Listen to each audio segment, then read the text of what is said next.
What do you say to Democrats that say you were witness tampering this morning when you made that tweet? You don't want to talk about transparency? I'll talk about transparency. I like transparency here, and I'm the most transparent president in history. And I'll tell you about what tampering is. Tampering is when a guy like Shifty Schiff doesn't let us have lawyers. Tampering is when Schiff doesn't let us have witnesses, doesn't let us speak. I've been watching today. For the first time I started watching, and it's really sad when you see people not allowed to ask questions. It's totally, nobody's ever had such horrible due process. There was no due process. And I think it's considered a joke all over Washington and all over the world. The Republicans are given no due process whatsoever. We're not allowed to do anything. It's a disgrace what's happening. But you know what? The American public understands it, and that's why the poll numbers are so good, and that's why other things are so good. What they're doing in Washington with that hearing, and by the way, it's a political process, it's not a legal process. So if I have somebody saying I'm allowed to speak up, if somebody says about me, we're not allowed to have any kind of representation, we're not allowed to have almost anything, and nobody's seen anything like it. In the history of our country, there has never been a disgrace like what's going on right now. So you know what? I have the right to speak. I have freedom of speech, just as other people do. But they've taken away the Republicans' rights. And I watched today as certain very talented people wanted to ask questions, and they weren't even allowed to ask questions. Republicans, they weren't allowed to ask questions. It's a very sad thing. Go ahead. Sir, with your freedom, were you trying to intimidate Ambassador Yovanovitch? I just want to have I want freedom of speech. That's a political process. The Republicans have been treated very badly, and I watched a little bit of it today. I wasn't able to yesterday because we had the president of Turkey here, and I wasn't able to watch much. I watched some of it this morning. I thought it was a disgrace.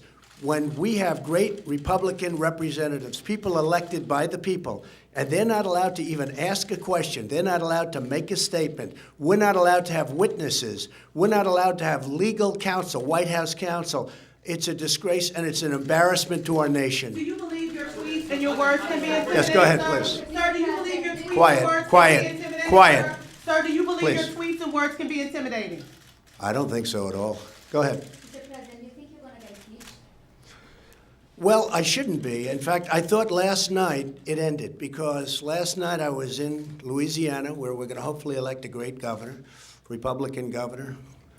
And I was getting off the plane and they handed me a statement that was just made by the foreign minister and president of the Ukraine. And Ukraine, they came out loud and clear that there was no linkage whatsoever, not even a little bit. And you saw it, you all saw it. I said, oh, well, that ends the impeachment. And you people don't even report it.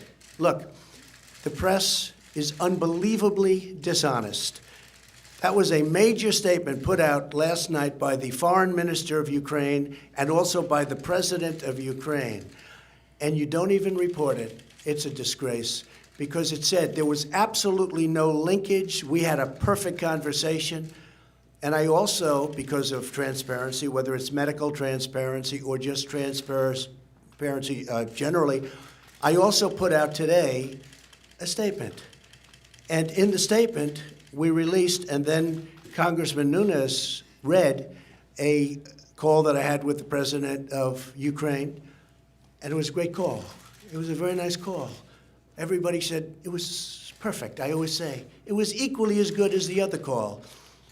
And I put it out today, and nobody even wants to report it because it was so good they don't want to report it. Look, if we had an honest press in this country, we would be so well served. And you know what? When I look at your approval numbers, they're the worst they've ever been in the history of our country. The media, the approval numbers, they are horrible. And you ought to get yourself back, and you ought to put yourself back in a position where people respect the media again. And I know some great journalists, I know some great people in the media, but there aren't enough of them. There's a lot of dishonesty, and many of you I just consider members of the Democrats, and it's a shame. Okay, thank you all very much. Thank you. Why did you leave Mr. Yovanovitch early? Why did you